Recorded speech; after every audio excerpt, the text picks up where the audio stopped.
En este miércoles de la tercera semana del tiempo de Navidad, la Iglesia nos propone para nuestra reflexión el texto de Marcos 6, 45 al 52. Les leo el texto. Después que se saciaron los 5.000 hombres, Jesús enseguida apremió a los discípulos a que subieran a la barca y se le adelantaran hacia la orilla de Betsaida, mientras él despedía a la gente. Y después de despedirse de ellos, se retiró al monte a orar. Llegada la noche, la barca estaba en mitad del lago, y Jesús solo en tierra. Viendo el trabajo con que remaban porque tenían viento contrario, a eso de la madrugada va hacia ellos andando sobre el lago e hizo ademán de pasar de largo. Ellos, viéndolo andar sobre el lago, pensaron que era un fantasma y dieron un grito, porque al verlo se habían sobresaltado. Pero él les dirige enseguida la palabra y les dice: «Ánimo, soy yo, no tengan miedo». Entró en la barca con ellos y amainó el viento. Ellos estaban en el colmo del estupor, pues no habían comprendido lo de los panes, porque eran torpes para entender.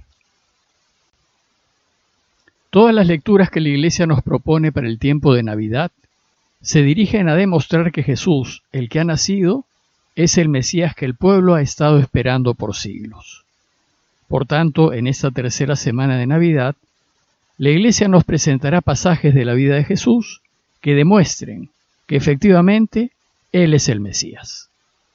Entre los pasajes más importantes para este fin se encuentran los relatos de la multiplicación de los panes.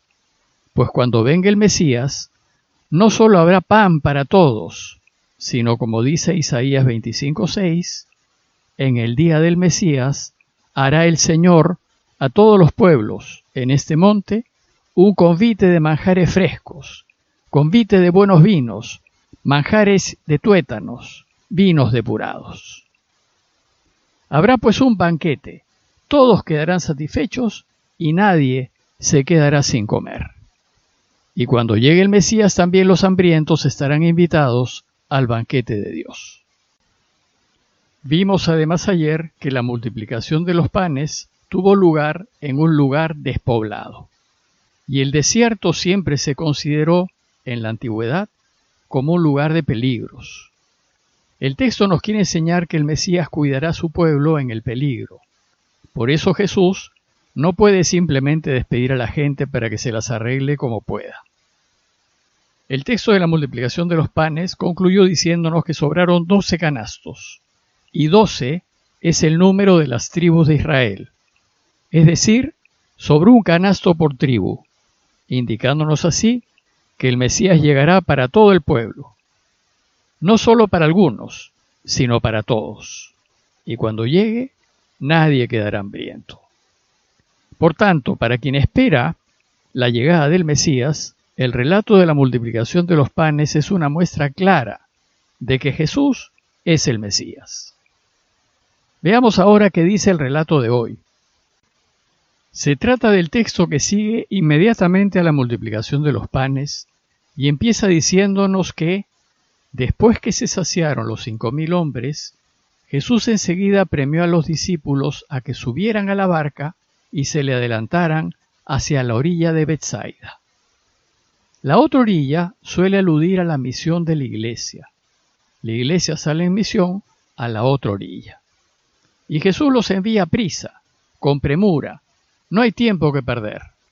Y ellos, dice el texto, partieron en dirección a Betsaida, que parece ser que quedaba al oeste de Cafarnaúm, en territorio de Israel. El texto dice que subieron a la barca y partieron. Es de notar que así como el desierto, la gente de la antigüedad consideraba que el mar era un lugar de peligros, pues en él reinan las fuerzas del mal. Por ejemplo, la gente del medioevo, por lo peligroso que era, solía llamar al océano Atlántico el mar de las tinieblas. Dice el texto que Jesús pidió a los suyos que partan, que se enfrenten a las tinieblas, mientras él despedía a la gente. Y después de despedirse de ellos, se retiró al monte a orar. Jesús tenía la costumbre de buscar un momento tranquilo para orar, antes o después de sus actividades, y un lugar adecuado, la montaña o el desierto, en donde pudiese estar a solas con su Padre. Para Jesús, el encuentro con su Padre en la oración era de una necesidad vital, y siempre buscará ocasiones para estar a solas con Él. Entonces dice el texto que al anochecer estaba la barca en medio del lago y Jesús solo en tierra. Marcos quiere que nos demos cuenta de la distancia que había entre Jesús y los suyos, Jesús en la montaña y ellos en medio del lago. Y a causa de la barrera del agua era imposible que se pudiesen reunir rápidamente. El escenario estaba dispuesto para que Jesús se revele a los suyos de manera especial. Y esta vez se les va a revelar como el Mesías Dios, capaz de enfrentarse y de vencer a todos los poderes del mal. Y entonces dice Marcos que cuando la barca estaba cruzando el agua hacia Betsaida, se levantó un fuerte viento. El viento les era contrario. Como saben, la barca es símbolo de la iglesia, y el viento contrario es símbolo del mal espíritu, de las fuerzas del mal que se oponen a la misión de la iglesia. Siempre el mal espíritu va a hacer lo posible para que la iglesia no crezca ni se expanda. Y si le hacemos caso, vamos a tomar decisiones equivocadas que dificultan la misión. Los discípulos estaban en medio del lago, remando a fin de controlar la barca y esforzándose en su lucha contra el mal espíritu. Y entonces, viéndolos cansados de remar, Jesús deja su oración y sale en ayuda de los suyos. Pues siempre Dios va a ayudar a su iglesia cuando se encuentre en dificultades. Entonces se les acercó antes de la madrugada caminando sobre el lago. El texto griego dice que era cerca de la cuarta guardia de la noche, es decir, del último cuarto de la noche, del final de la noche. Los judíos dividían la noche en 3 y los paganos la dividían en 4. Luego dividir aquí en 4 alude a la misión entre los paganos. Y el caminar sobre el agua es propio de Dios.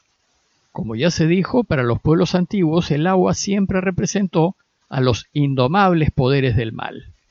Y si alguien camina sobre el agua, significa que está sobre los poderes del mal y que está en capacidad de vencerlos.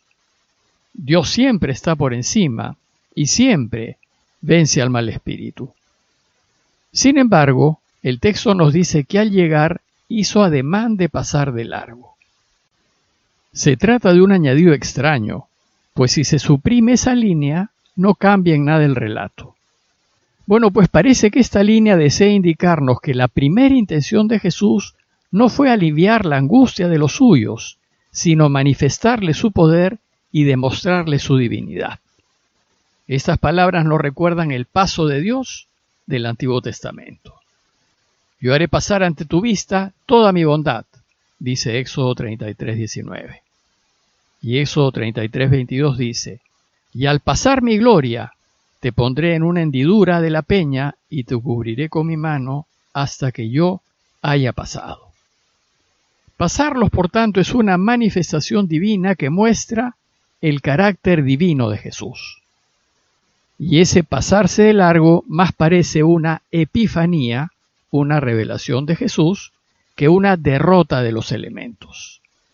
Sin embargo, ellos, al verlo caminar sobre el lago, creyeron que era un fantasma y se pusieron a gritar. Los discípulos no se dan cuenta de la revelación. No pueden admitir que Jesús sea el Mesías Dios y lo consideran un fantasma. Porque, dice el texto, todos lo habían visto y se habían asustado. El miedo es del mal espíritu que cierra los ojos y entendimiento de los discípulos a la revelación de Dios. Pero Jesús les habló inmediatamente y les dijo, ánimo, soy yo, no teman. Les habla inmediatamente para que se den cuenta, para que reaccionen, para que no sigan las sugerencias del mal. Jesús, así como Dios calma a su pueblo, calma a sus discípulos y les da paz en medio del mar. Siempre el buen espíritu quita el temor, que es del mal espíritu. Soy yo, no teman. y anima a los suyos en su lucha contra el mal. Ánimo, no cejen. Y para reafirmar su poder sobre el mal, dice el texto, subió entonces con ellos a la barca y el viento amainó. Al subir con ellos, el viento se calmó. La sola presencia de Jesús hace que el mal abandone su causa y desista, se retire. Y así como Jesús manifestó su poder al multiplicar los panes, ahora lo manifiesta ante la amenaza del mar. El resultado de la presencia de Jesús fue que ellos quedaron más sorprendidos todavía. Dice el texto que ellos estaban en el colmo del estupor, pues no habían comprendido lo de los panes, porque eran torpes para entender. Su mente seguía cerrada, y estaban sorprendidos por la multiplicación de los panes, y luego sorprendidos por su caminar sobre el agua, pero ahora más sorprendidos aún cuando el mar se calmó. Y sin embargo, son incapaces de entender y darse cuenta de quién es Jesús.